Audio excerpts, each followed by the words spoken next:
magpapares kami. Sino tamak dyan? Wala, gutom na kasi ako. And naya ko yung dalawa.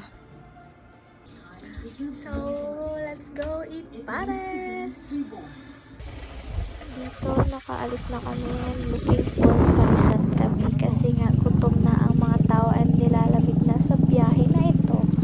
Kasi ang lamig. And dito, nakakahanap kami ng parisan.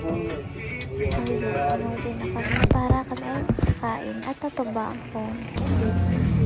And yan, kumakain na kami. Nag-FT na kami ng pares dyan. And ang sarap ng pares, ang sarap ng chili oil nila. So, yan, naglakad lang ako ng onte kasi nga may malapit na milk teahan. And yan yung dalawa sa likod ko. So, yun, andito na kami sa milk teahan. Bumili lang kami ng milk tea namin para may panulak kami dyan. And yun, time check. It's already 12:23 a.m. Mga wakwak sa gabi, gipang gutom. So, muna, nag-order na diha og milk tea. Order ko na to ate ko. Naka-order na kami dyan. And inaantay na lang namin yung order namin. And yun, umorder lang kami ng red velvet, okinawa, and cookies and cream. So, yun, habang nag-aantay kami dyan, pipicture-picture pa kami dyan ate ko. And sabi yun ko yung gusto ko, hindi ko naman siya na-zoom. So, yan ate ko. Dyan, antay lang namin na antay kami dyan ng 15 minutes ata. Kaya tagal. So, yan, may pataw ng plastic. And ate ko na, ano lang tayo dyan? Maganda-gandahan lang tayo dyan. Dito tayo ng plastic. Kaya dali lang. So, yun, naka-order na kami. And ito, nagpagas lang muna kami. And yun yung order namin, hawak ng kuya ko. And dito, nasa bahay na kami. So, inutusan ko siya. Ilagay mo yung phone. So, yan.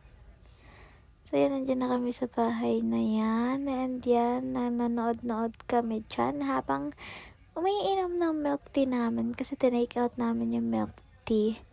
And hindi namin alam, nagising pa pala tong bata na ito. So, yan. Di namin siya na-orderan kaya hinatian lang siya ng kuya niya. And yan ate ko, habang umiinom-inom kami dyan ate ko, ang kulit ng batang to, nilalaro niya yung inumin niya. Kabaw ka na yung giduaan na yung inumin, yung brrrr, ganaan niya. So, mo to. Naglagot ko na mati, kaya yung giduaan na iyang ininom. Og, tanawa, unsa akong nabuhat sa akong kalagot sa iya. Tanawa na lang diya taod-taod. Kay kasabana na siya sa iyang kuya sab. Kay ansa ng orasa, matag hapon. So, awa na iyang kabuang. Yan ang do-doa na iyang imno nun diya. Naglagot na iyang kuya sa iyaha. And eto na. Eto na kasi yung bata na iyan, narinig niyo naman anong ginawa niya, nilaro niya, 'di ba? So narinig ko, palo ka sa akin. Napalo ka pa, napagalitan ka pa ng kuya mo.